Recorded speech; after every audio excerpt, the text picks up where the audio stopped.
بھارتی آبدوز کی پاکستانی سمندری حدود میں داخل ہونے کی کوشش، پاک بحریہ نے بھارتی مضموم عزائم ناکام بنا دیے۔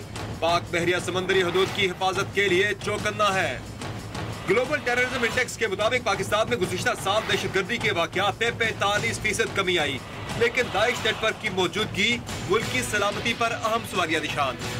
سندھ اسمبلی نے اقلیتوں کے تحفظ کے لیے کمیشن کے قیام کا بل منظور کر لیا۔ مذہب کی جبری تبدیلی آج بھی ہندو برادری کے لیے باعث تشویش۔ Hello and welcome to news wise, میں ہوں سید سمر عباس۔ سب سے پہلے بڑھیں گی آج کی ٹاپ سٹوری کی جانب۔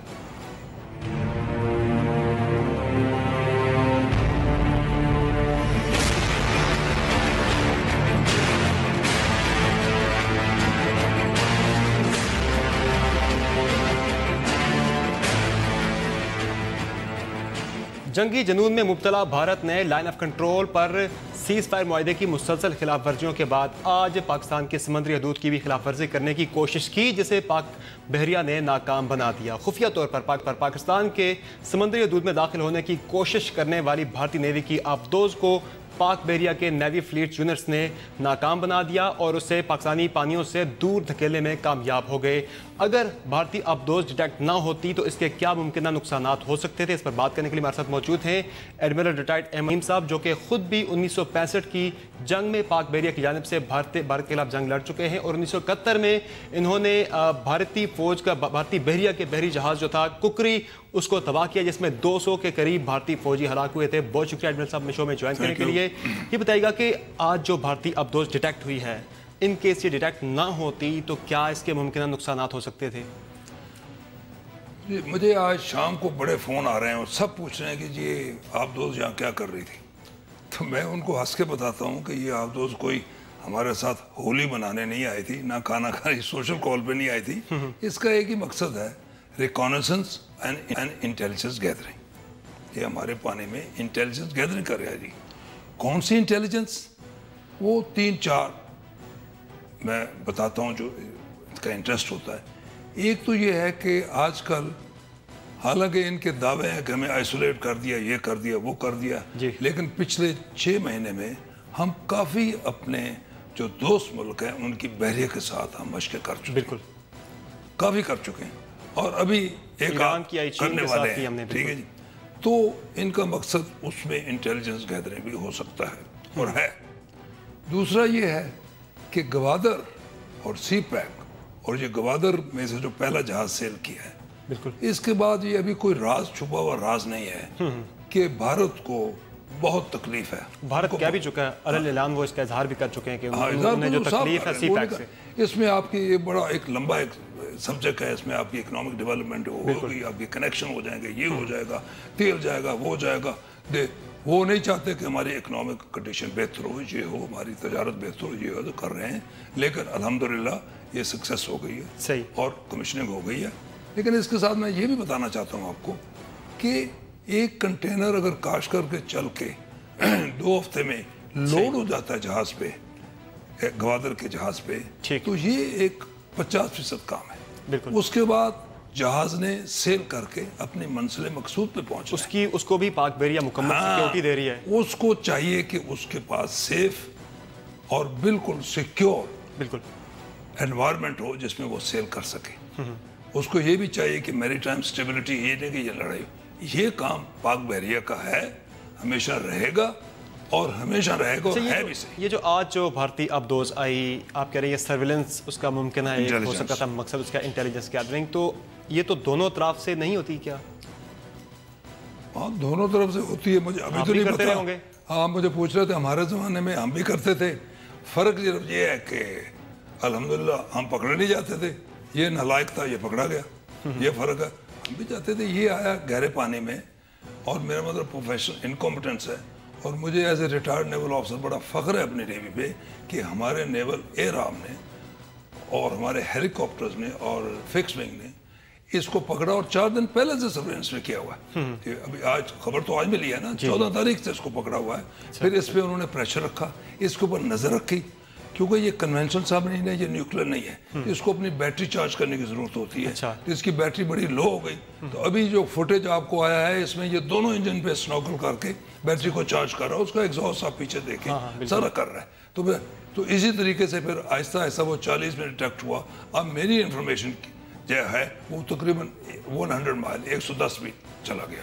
وہ انٹرنیشنل واٹر میں چلا گیا دور, ہمیں کوئی اتنا نہیں جائے, وہ تو ٹھیک ہے چلا گیا, آ گیا تھا بالکل ہماری حدود کے اندر آ گیا تھا. اب اس کو پتہ نہیں کہ 40 میل کے بعد اس نے کتنا اور نزدیک جانا تھا, لیکن جو ابھی لگتا ہے کہ وہ 40 یا 35 مائل اس سے زیادہ نہیں جا سکا, ہمارے ٹیریٹوری واٹر میں نہیں آ سکا اور باہر سے اور اپنے وہ گہرے پانی میں چلا گیا. ابھی کیا کرنا چاہیے تھا اس کو وہ ڈیٹیکٹ نہ ہوتا؟ یعنی آپ کہہ رہے ہیں نالائکی تھی اس کی, جو کیسے اس کی نالائکی تھی کہ وہ ڈیٹیکٹ ہو گیا؟ کیا وہ بہت اوپر وہ سنک کر رہا تھا یا نیچے تھا, وہ سیل کر رہا تھا یا نیچے کافی اس کی نالائکی بھی ہے, کیا تھا, کیسے نالائکی کیسے نالائکی بھی, اور ہماری نیوی کی قابلیت بھی ہے, بالکل اس کا بہت ویز ہے.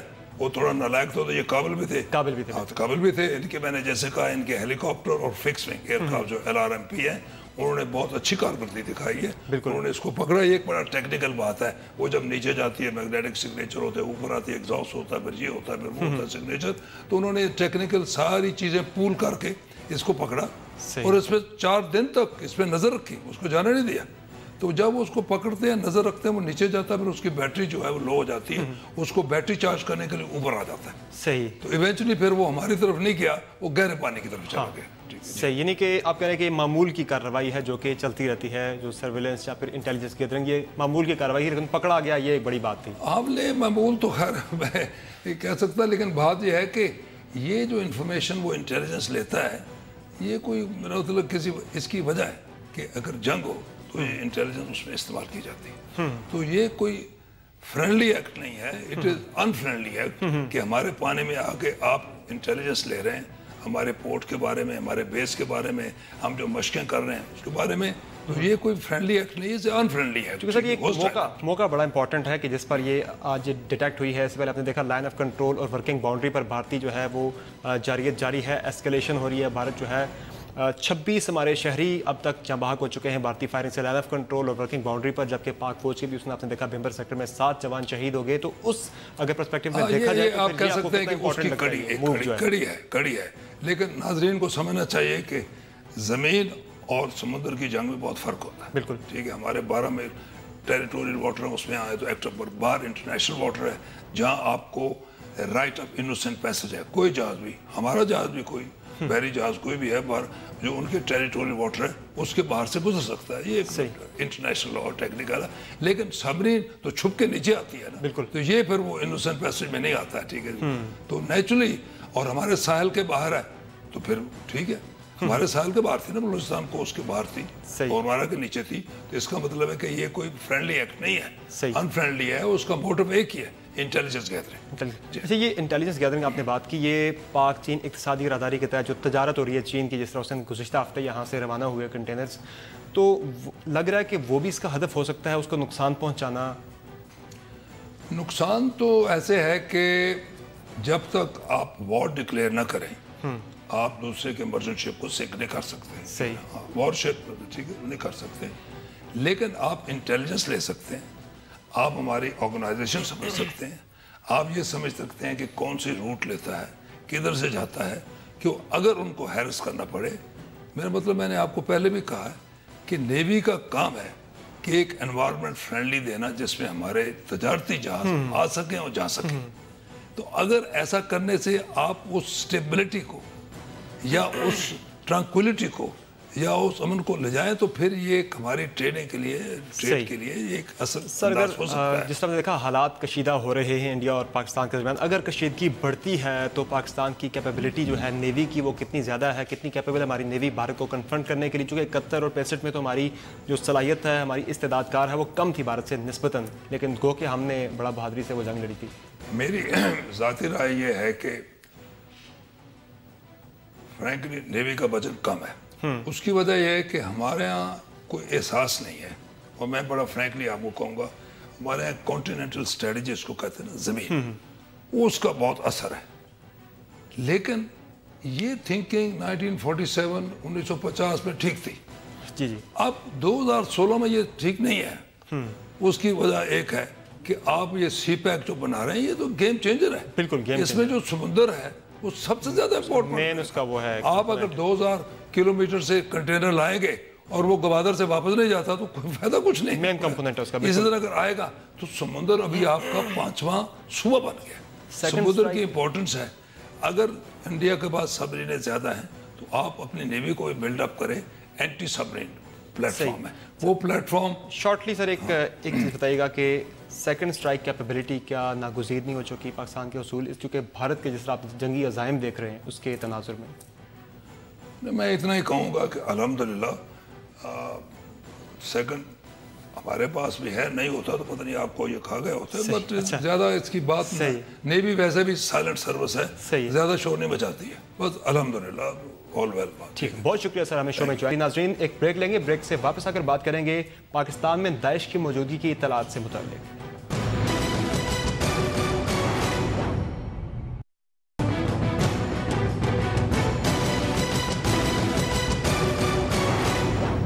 ویلکم بیک ناظرین. Institute for economics and peace کی جانب سے گلوبل ٹیررزم انڈیکس کا 4تھا ایڈیشن جاری کر دیا گیا جس کے مطابق 2015 میں پاکستان میں دہشت گردی کے واقعات میں 45% کمی آئی. اس بارے میں دیکھیے یہ رپورٹ. دنیا بھر میں دہشت گردی کے واقعات اور ہلاکتوں کے حوالے سے جاری کی گئی رپورٹ میں کہا گیا ہے کہ سال 2015 میں پاکستان میں دہشت گردی کے واقعات میں 45% کمی آئی اور 2006 کے بعد سے دہشت گردی اپنی کم تر سطح پر آ گئی.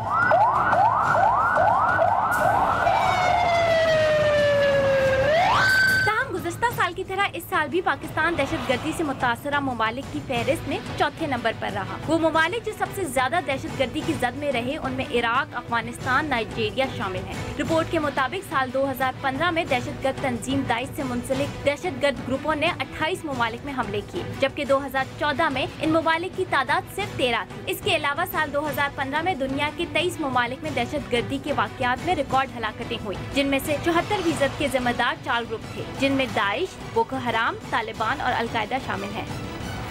جی, پاکستان میں دہشت گردی کے واقعات میں خاطر خواہ کمی یقیناً ایک خوشائند بات ہے لیکن ساتھ ہی پاکستان میں داعش کے نیٹ ورک کی موجودگی کی اطلاعات بھی سامنے آ رہی ہیں اور پنجاب کی CTD نے آج کارروائی کی ہے مری میں جہاں داعش کے ایک سرگنا کو ہلاک کر دیا گیا جبکہ جو کمانڈر تھا اسلام آباد چیپٹر کا داعش کا وہ فرار ہونے میں کامیاب ہو گیا. گزشتہ روز بھی لاہور سے داعش کے 8 کارکنان کو گرفتار کیا گیا ہے. داعش کی پاکستان میں موجودگی کی اطلاعات پاکستانی عوام اور قانون نافذ کرنے والے اداروں کے لیے باعث فکر ہے.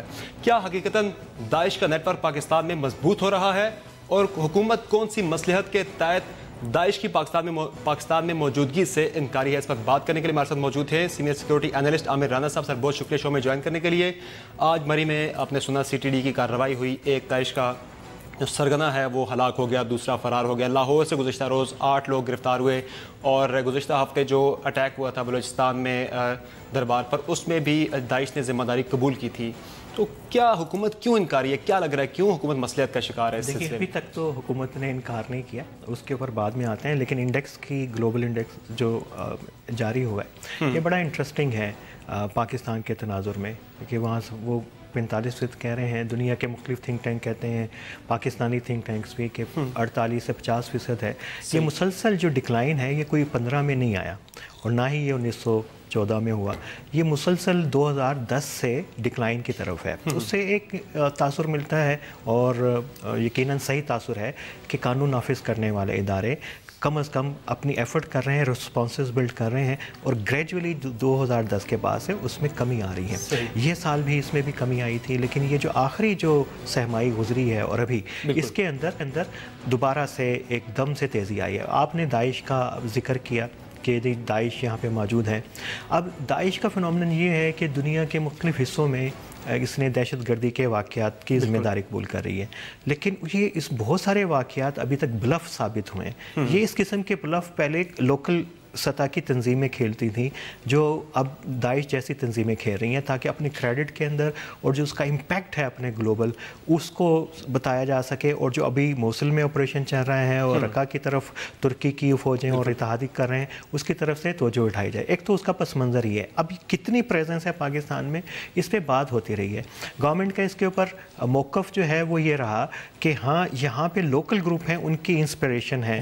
اب وہ اب گورنمنٹ کا جو ایک تھریٹ پرسیپشن کا ایشو ہے، گورنمنٹ کا اور سیکیورٹی ادارے تھریٹ کو کیسے پرسیو کرتے ہیں. وہ کہتے ہیں کہ وہ داعش یہاں پہ نہیں ہے، لیکن کیا انسپریشن کم خطرناک ہے؟ یہ بھی ایک بڑا سوال ہے. اس کے حمایتی موجود ہے یہاں پہ، اس کی دو طرح کی بالکل ایسے ہیں، دو طرح کی انسپریشن ہے. ایک تو گروپوں کے اندر جہاں یہاں پہ پہلے سے دہشت گرد گروپ ہیں، ایک فرقہ وارانہ جو دہشت گروپ ہے وہ تو براہ راست کہہ رہا ہے کہ ہمارا ان کے ساتھ افیلیشن ہے. کہ یہ دعویٰ کتنا درست ہے اس کو دیکھنے کی ضرورت ہے. اس کے علاوہ کچھ یہاں پہ نان وائلنٹ گروپ تھے جن کے اندر بھی ان کی انسپریشن تھی، اور وہاں پہ کچھ پنجاب کے اندر پچھلے سال بھی 2 سیل جو ہیں وہ پکڑے گئے تھے، اس سال بھی یہ آ رہے ہیں. یہ اب اس کو پروب کرنے کی ضرورت ہے کاؤنٹر ٹیررزم ڈپارٹمنٹس کو بھی کہ یہ کیا واقعی کوئی داعش کے آئسولیٹڈ سیل تھے. سمپلی ایڈریس کرنے کے لیے نیشنل ایکشن پلان بنایا گیا تھا، جس میں آپ نے دیکھا کہ اس میں نہ تو مدرسوں کا نصاب تبدیل ہونے کے لیے کوئی بات ہوئی، نہ تو ان کی مین اسٹریمنگ ہوئی، اور اس کے بعد نام بدل کر جو تنظیمیں کام کرتی ہیں اس پر بھی کوئی خاطر خواہ کامیابی حاصل نہیں ہو سکی. کلدم تنظیمیں اسلام آباد میں آ کے جلسے کرتی ہیں، اور اس کے علاوہ ہیٹ لٹریچر ہے اس کی اشاعت پر کوئی پابندی نہیں لگ سکی. گو کے ایکشنز تو لیے جا رہے ہیں، بہت سارے آپریشنز تو ہو رہے ہیں دہشت گردی کے خاتمے کے لیے، لیکن یہ جو آپ کی چیزیں ہیں یہ ساتھ ساتھ آپ اس کو پیرالل نہیں چلے گی. تو جس کی بات کئی مرتبہ کر چکے ہیں آرمی چیف کی. ہاں دیکھیے نیشنل ایکشن پلان بنیادی طور پہ کیا تھا، یہ تھا کہ جو مختلف اداروں کے رسپانسز تھے ان کو کنیکٹ کر دیں. ایک کاؤنٹر ٹیررزم فریم ورک درکار تھا، وہ آپ کے پاس موجود ہے. اب اس پہ کتنا عمل ہوا؟ ہیٹ سپیچ کے اوپر ہوا، ہیٹ لٹریچر کے اوپر انہوں نے کچھ کارروائی کی، کچھ شاید نہیں کی، کچھ ایریاز کے اندر کام کیا. لیکن پرابلم یہ آ رہا ہے کہ اب آپ کے پاس ایک بہانہ مل گیا ہے، ایکسکیوز ہے نیشنل ایکشن پلان. جب دہشت گردی کا واقعہ ہو تو مختلف ادارے ایک دوسرے کے اوپر ملبہ ڈالنے کے لیے اس کو نیشنل ایکشن پلان کا نام لیتے ہیں. لیکن ابھی بھی میں آپ کو بتاؤں کہ یہ جو آپ کا ہارڈ فریم ورک ہے، جو اپروچز ہیں ان کو صحیح کرنے کی ضرورت ہے. جب ہم یہ کہہ رہے ہیں کہ دوبارہ کیوں آ جاتے ہیں، آپ نے کہا کہ ہم نے افغانستان میں دھکیل دیا، پھر یہ کیوں یہ ہوا کہ بلوچستان اور سندھ کے بارڈر کے اوپر ان کے اب کیمپ بننا شروع ہو گئے اور ان کی سیف ہیونز بن گئیں. تو یہ ہارڈ اپروچز کے نیشنل ایکشن پلان کے علاوہ جو آپ کے سیکیورٹی کے میئرز ہیں، جو آپ کے آپریشنز چل رہے ہیں، اس کے اندر بھی آپ کو بہتر کرنے کی اہم سٹیپ ہے جس میں آپ نے ڈی ریڈیکلائز کرنا ہے. جو بنیاد ہے انتہا پسندی ہے، دہشت گردی کی بنیاد ہے انتہا پسندی، اس سے متعلق اقدامات ہو نہیں رہے. ڈی ریڈیکلائزیشن کا تو بڑا جامع اس کا پلان ہے. ڈی ریڈیکلائزیشن تو ایک کمپوننٹ ہوگا. ابھی ایک پالیسی بن رہی ہے آپ کی کاؤنٹر وائلنٹ ایکسٹریمزم، اس کا ایک کمپوننٹ ہوگا. لیکن ڈی ریڈیکلائزیشن سے کیا مراد، کیا کریں گے؟ ڈی ریڈیکلائزیشن یہ ہے نا کہ آپ کے پاس جو ڈیٹینیز ہیں جیل میں، آپ نے ان کو ریہیبلیٹیٹ کرنا ہے. کیا ریہیبلیٹیٹ کرنے سے جو جیل میں ہیں، جو باہر والے ہیں، وہ رک جائیں گے؟ باہر والوں کی میں بات کر رہا ہوں. تو وہ ظاہر ہے کہ اس لیے ہم کہہ رہے ہیں کہ جو آپ کا آپریشنز کی نوعیت کو بھی بہتر کرنے کی ضرورت ہے، اور اپنے سیکیورٹی جو تھریٹ پرسیپشنز ہیں سیکیورٹی اداروں کو، اس کے اندر ایڈجسٹ کرنے کی چیزوں کو کی ضرورت ہے، اور اس کو بہتر بنانے کی ضرورت ہے. چونکہ آپ نے بتایا نا انسپریشن ہے داعش کے لیے لوگوں کے اندر، لیکن یہ ہے کہ وہ یہ جن لوگوں کے اندر انسپریشن ہے، جب تک ہم انہیں ڈی ریڈیکلائز نہیں کریں گے تو کل کو جا کے وہی ہمارے لیے تھریٹ بن جائیں گے. ہاں، دو چیزیں. لال مسجد والوں نے 2 سال پہلے پچھلے سال ان کی ویڈیو آئی، کیا کیا آپ نے؟ وہ آپ غالباً اشارہ کر رہے ہیں کہ کاؤنٹر ریڈیکلائزیشن ہونی چاہیے تاکہ جو انسپریشن کم ہو جائے. ڈی ریڈیکلائزیشن عموماً ہوتی ہے کہ جو آلریڈی ریڈیکل ہو گئے ہیں ان کو کیسے واپس لایا جائے. تو دونوں چیزیں کرنی چاہیے. لیکن ہم تو یہ کہہ رہے ہیں کہ پہلے آپ کا شروع آپ نے کہاں سے کرنا ہے، پرائورٹی کہاں سے، جو اس سے سیکیورٹی تھریٹ ہے زیرو ٹالرنس کے ساتھ اس کو ایڈریس کریں. اس کے ساتھ ساتھ باقی میئرز بھی لیتے جائیں. یہ نہیں ہے کہ آپ کہیں کہ یہ دہشت گرد حملہ ہو گیا چونکہ آپ کے پاس سافٹ اپروچ کے آپ کی بہتر نہیں تھی. ٹھیک ہے سر، بہت شکریہ عامران صاحب ہمیں شو میں جوائن کریں. ناظرین یہاں ایک بریک لیں گے، بریک کے بعد بات کریں گے سندھ اسمبلی میں ہندو برادری کے حقوق سے متعلق ہونے والی قانون سازی.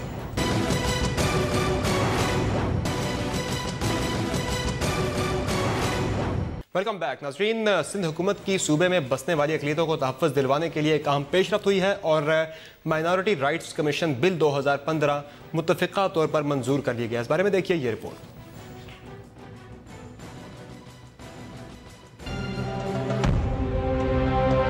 آپ لوگ اس ملک پاکستان میں اپنی اپنی عبادت گاہوں، مسجدوں یا مندروں میں جانے کے لیے